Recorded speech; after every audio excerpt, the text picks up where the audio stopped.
دبا لے اور آخرت برباد کر لے، کسی کا پلاٹ دبا لے اور آخرت برباد کر لے۔ اصل آخرت ہے بل تؤثرون الحیات الدنیا والآخرۃ خیر وابقی۔ تمہیں پتہ نہیں ہے کہ وہ جہاں ہے کیا، تم دنیا جیتی دنیا کے پیچھے بھاگتے ہو، چند ٹگوں کے عوض تم دنیا کا سودا کرتے ہو۔ جس نے کسی کے 3 پیسے دبائے ہو تو قیامت کے دن تو اس کے پاس اس کو دینے کے لیے سرمایہ نہیں ہوگا۔ ویسے تو قبر میں کوئی لے کے جاتا بھی نہیں ہے، اور اگر کسی کی قبر میں سونا رکھ بھی دو تو کیا کام آ جائے گا؟ ہیرے جواہر موتی اس کے کفن میں ڈال دو تو کیا فائدہ اس کا؟ سکہ چلتا ہی نہیں ہے، راج الوقت ہی نہیں ہے سکہ۔ اور وہاں کوئی جو ہے وہ کرنسی ایکسچینج بھی نہیں ہے کہ وہاں سے تبدیل کروا لیں، وہاں تو پہلے سے عمل بھیجے ہوئے ہونے ہیں۔ تو وہاں کا معاملہ اعمال کا ہے، اعمال سکہ راج الوقت ہے۔ جس نے دنیا پر کسی کے 3 پیسے دبائے اس کے بدلے میں اس کو قیامت کے دن 700 نمازیں با جماعت دینی پڑیں گی۔ 700 نمازیں جو جماعت کے ساتھ پڑھی ہیں وہ اس کو دینی پڑیں گی۔ اور اگر وہ اپنی نمازیں دے کر کے بھی کھاتا برابر نہ کر سکا تو پھر قرض کھا کے گناہ اس کو اپنے ذمہ لینے پڑیں گے۔ میں اور آپ دیکھیں کہ آخرت کتنا مشکل امتحان ہے، لیکن ہم اگر اس دنیا کو اللہ رسول کے بتائے ہوئے طریقوں کے مطابق بسر کر لیں تو دنیا بھی اچھی، آخرت بھی اچھی، یہ جہاں بھی خوبصورت وہ جہاں بھی خوبصورت۔ تو فرمایا بل تؤثرون الحیات الدنیا والآخرۃ خیر وابقی۔ تم جیتی دنیا کے پیچھے بھاگتے ہو، حالانکہ آخرت بہتر بھی ہے اور دائمی بھی ہے، نہ ختم ہونے والی زندگی ہے۔ اللہ اکبر۔ جنت میں جنتیوں کو جب یہ اتنی جگہ مل گئی، اور سب سے کم درجے کی جگہ میں نے بتائی، دنیا سے 10 گنا جگہ، تو یہ تو سب سے آخر میں جانے والے کی جگہ ہے 10 گنا دنیا سے، تو داتا گنج بخش علی اجمیری کی جاگیروں کا عالم کیا ہوگا؟ خواجہ معین الدین چشتی اجمیری کی جاگیروں کا عالم کیا ہوگا؟ یہ تو سب سے آخر میں جانے والے کی جاگیریں ہیں، ابو بکر و عمر کی جاگیروں کا عالم کیا ہوگا؟ مولا کائنات کی جاگیروں کا عالم کیا ہوگا؟ یہ جنت ہے اور یہ جاگیریں ہیں ان لوگوں کو جہاں وہاں نصیب ہوگی۔ تو آخرت ہے۔ اچھا، اتنی جاگیریں مل گئی، آسودگیاں مل گئی، اور یہ بھی کہہ دیا گیا کہ اب تمہیں موت بھی نہیں آئے گی۔ ہوتا ہے صحت خراب ہو جائے، بندہ مر جائے، سب کچھ یہاں رہ جاتا ہے، وہاں یہ بھی نہیں ہوگا۔ بندے کے ذہن میں ایک موہوم سا پھر بھی جو ہے وہ ہوگا، اور وہ کیا؟ اللہ تعالیٰ ایک دن بندوں سے کہے گا اردیتم، کیا تم مجھ سے راضی ہو؟ تو وہ کہیں گے اللہ ہمیں کیا ہے کہ ہم راضی نہ ہوں، ہمیں وہ ملا جو کسی کو نہیں ملا۔ تو اللہ فرمائے گا میں تمہیں اور ایک چیز دینے لگا ہوں، تم بالکل راضی ہو جاؤ گے۔ تو وہ کہیں گے مالک اور شے رہ کیا گئی ہے؟ یہ دنیا کے اوپر تو کوئی نہیں بولتا، کسی کو کہا جائے گا کوئی طلب رہ گئی ہے تو وہ کہے کہ بس مجھے کوئی طلب نہیں رہی، ہر بندہ آگے آگے بڑھتا ہے۔ لیکن جنتی کہیں گے مالک کون سی شے ہے جو ہمیں ملنے والی ہے، کون سی چیز رہ گئی ہے جو ابھی نہیں ملی؟ اللہ فرمائے گا ایک چیز میں تمہیں دینے لگا ہوں، تو وہ جھولی پھیلا لیں گے، اور اللہ فرمائے گا وہ شے یہ ہے کہ میں تمہارے اوپر اب راضی ہو گیا ہوں، کبھی ناراض نہیں ہوں گا۔ تو پھر جنتی خوشی سے نہال ہو جائیں گے کہ موت تو آ نہیں سکتی، تو یہ تو ہو سکتا ہے کہ اللہ کبھی ناراض ہو جائے جنت سے نکال دے، تو اللہ ناراض بھی کبھی نہیں ہوگا ہمارے، ابدی رضا سرمدی رضا اس کی ہمیں حاصل ہو جائے گی۔ تو کیا بہاریں ہیں اگر یہ تھوڑی سی زندگی احتیاط سے گزار دی جائے۔ حضرت داتا گنج بخش علی حجویری علیہ رحمہ کے پیر شیخ ابو الفضل ختلی فرماتے ہیں دنیا یومن ولنا فیہا صومن، دنیا ایک دن ہے اور ہم روزہ رکھ کے گزار رہے ہیں۔ روزہ رکھ کے بھی تو دن گزر ہی جاتا ہے نا، ان چیزوں سے بچا جاتا ہے جن سے روزے میں روکا گیا ہوتا ہے۔ تو یہ دنیا ایک روزہ رکھ کے گزارے، جن چیزوں سے مائے رب نے روکا ہے، منع کیا ہے، ان سے اپنے آپ کو بچا کر کے احتیاط سے گزر جائیں۔ یہ 60 سال ہیں، چٹکی میں گزر جائیں گے۔ یہ 50 سال ہے۔ آپ اور میں اگر دیکھیں، میری زندگی 49 سال ہو گئی ہے، کسی کی 50 سال، کسی کی 60 سال، کسی کی 20 سال۔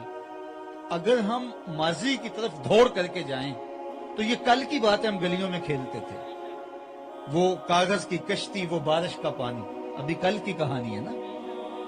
اور وہاں سے اٹھ کے سکول، کالج، یونیورسٹی، اور آج ہم یہاں بیٹھے ہیں، کاروبار، سب کچھ۔ لیکن اگر ہم پلٹ کے دیکھیں تو 60 سال، 70 سال، 20 سال، 25 سال ابھی کل کی کہانی لگتی ہے۔ تو جب 50 سال بیتتے ہوئے لمحے نہیں لگے تو جو باقی زندگی ہے وہ گزرتے ہوئے کیسے لمحے لگے؟ تو اصل زندگی پھر آخرت کی زندگی. اس کو دنیا کی زندگی کو سنبھال کے گزار لیں اور آخرت کی زندگی کے لیے کوشش ہو. آج رحمت کا در کشادہ ہے، اللہ کی کرم نوازیاں می کی طرح برس رہی ہیں. ارشاد فرمایا یا ایھا الانسان ما غرک بربک الکریم، اے انسان تجھے کریم رب سے کس نے غافل کر دیا؟ 70 ماؤں سے زیادہ پیار کرتا ہے. ماں کی محبت، ماں کا پیار، ماں کی الفت. آج والدہ کے لیے اولاد نے، بیٹوں نے یہ محبتوں کی بزم سجائی ہے ان کی روح کے اصالے ثواب کے لیے. ماں کی شفقتوں کو بندہ ساری زندگی بھول نہیں سکتا. اس کے سینے میں تڑپتی ہوئی جو ممتا رکھی ہے، جو پیار رکھا ہے، جو الفتوں کا ایک جہاں آباد رکھا گیا ہے کائنات میں، اس کا نعم البدل کیا بدل بھی موجود نہیں. علامہ اقبال علیہ رحمہ جب بیرون ملک تھے تو ان کی ماں کا انتقال ہو گیا تو انہوں نے وہاں سے ایک قصیدہ لکھا جو والدہ مرحومہ کی یاد میں اس نام سے آج بھی کلیات میں موجود ہے. اس میں ماں کا ذکر کرتے ہیں اور فلسفہ ارتقاء پیش کرتے ہیں. کہانی لمبی ہے. اس میں پھر کہتے ہیں آہ وطن میں ہوگا اب کس کو میرا انتظار، آہ وطن میں ہوگا اب کس کو میرا انتظار، کون میرا خط نہ آنے سے رہے گا بے قرار، آرزو لے کر تیری خاک تربت پہ آؤں گا، اب دعائے نیم شب میں کس کو میں یاد آؤں گا. کون پچھلے پہر اٹھ کے دعا کرے گا؟ ہر ایک سے کہنا پڑتا نا میرے لیے دعا کیجیے. عالم دین سے کہنا پڑتا حضور میرے لیے دعا کیجیے. پیر صاحب سے عرض کرنا ہوتی ہے جناب میرے لیے دعا کیجیے. بزرگوں سے، بڑوں سے، دوستوں سے، کوئی حرم میں جا رہا ہو معتمر یا حاجی، اس کو کہنا پڑتا ہے وہاں مجھے دعاؤں میں نہیں بھولنا، مجھے دعاؤں میں یاد رکھنا.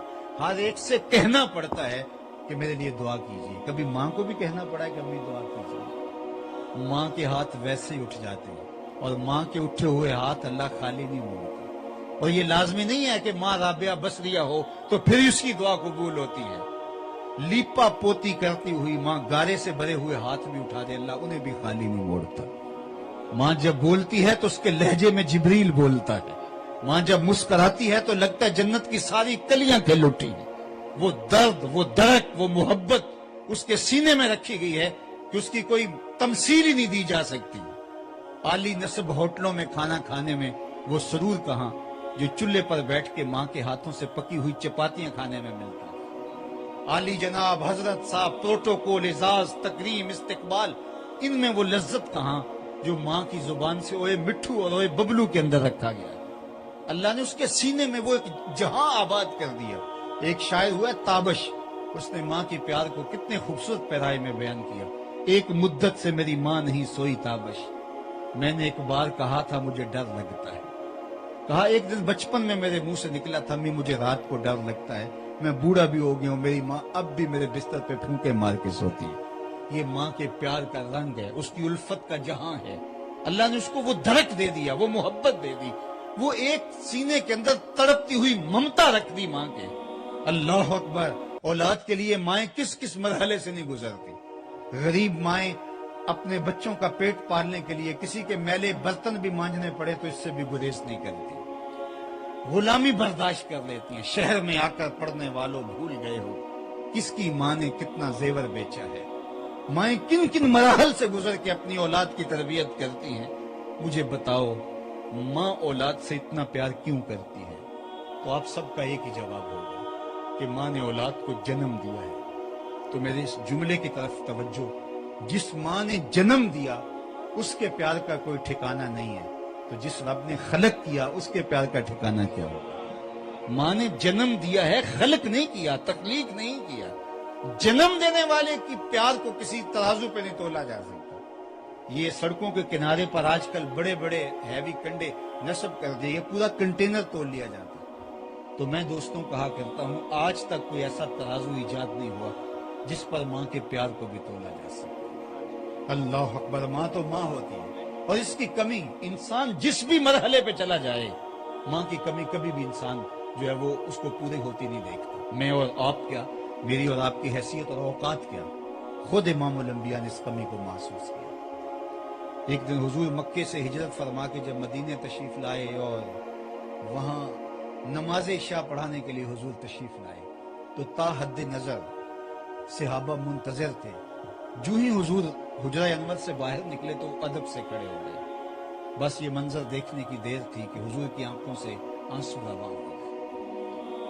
انسان نے غم کا دور دیکھا ہو، بعد میں خوشحالیاں مل جائیں تو انسان ضرور آرزو کرتا ہے کہ میرے ماں باپ نے میرا وہ بدحالی کا زمانہ دیکھا تو آج خوشحالی کا زمانہ بھی دیکھتے تو کتنی خوش ہوتے. جتنی خوشیاں باقی لوگوں سے تو اپنی خوشیاں بچانے کے لیے تعویذ ڈالنے پڑتے ہیں، اپنی خوشیاں بچانے کے لیے تو جو ہے وہ حصار کرنے پڑتے ہیں، لیکن ماں کی بے لوث دعائیں، ماں کا پیار. اب اللہ کے محبوب علیہ الصلوۃ والسلام آپ جانتے ہیں جب پیدا ہوئے تو باپ کا سایہ سر پہ نہیں تھا. 6 سال کی عمر تھی، اپنی والدہ کے ساتھ مدینہ المنورہ گئے جو حضور کا ننیال تھا. واپسی پر ابوا کے مقام پر سیدہ آمنہ سلام اللہ علیہا کی طبیعت خراب ہو گئی. انہیں لگا کہ یہ بیماری جان لیوا ثابت ہوگی. انہوں نے سیدہ برکہ کو بلایا، ام امن سلام اللہ علیہا کو، کہا کہ میرے بیٹے کو بحفاظت امیر قریش عبد المطلب تک پہنچا دینا. اور خود انہوں نے اپنا تپتا ہوا بخار سے ہاتھ حضور کے سر پہ رکھا. اور سیدہ آمنہ حضور سے کوئی بات کرنا چاہ رہی تھی، لیکن ضبط کے بندھن ٹوٹ گئے اور چھم چھم آنکھوں سے آنسو برسنے لگے. سیدہ آمنہ حضور سے بس جو باتیں کرنا چاہ رہی تھی نہ کر پائیں، لیکن 2 باتیں انہوں نے کی. سیرت کی سب سے پہلی کتاب ابن حشام میں یہ واقعہ موجود ہے، باقی کتب میں بھی. تو سیدہ آمنہ نے کہا بیٹا ہر نئی چیز نے پرانا ہو جانا ہے، ہر باقی نے فنا ہو جانا ہے. میں بھی جا رہی ہوں، وَذِكْرَ باق وَوَلَدْتُ تُہْرَا، لیکن میرا ذکر نہیں مٹے گا. تیرے جیسا ستھرا بیٹا چھوڑ کے جا رہی ہوں. جن ماؤں کے بیٹے اچھے ہوں وہ ماؤں کا ذکر مٹنے نہیں دیتے. کہا کہ بیٹا میں جا رہی ہوں لیکن میرا تذکرہ نہیں مٹے گا، اس لیے کہ تیرے جیسا پاکیزہ بیٹا چھوڑ کے جا رہی ہوں. یہ آخری لفظ تھے کہ سیدہ آمنہ کا وصال ہو گیا. حضور ماں سے لپٹ گئے کہ امی آپ آگے بولتی نہیں. 6 سال کی عمر ہے لیکن خاموش ہو گیا. چمن بولتا. وہ کسی نے کہا تجھے کن پھولوں میں ہم کفن دے، تو جدا ہی ایسے موسموں میں ہوا جب درختوں کے ہاتھ پھولوں سے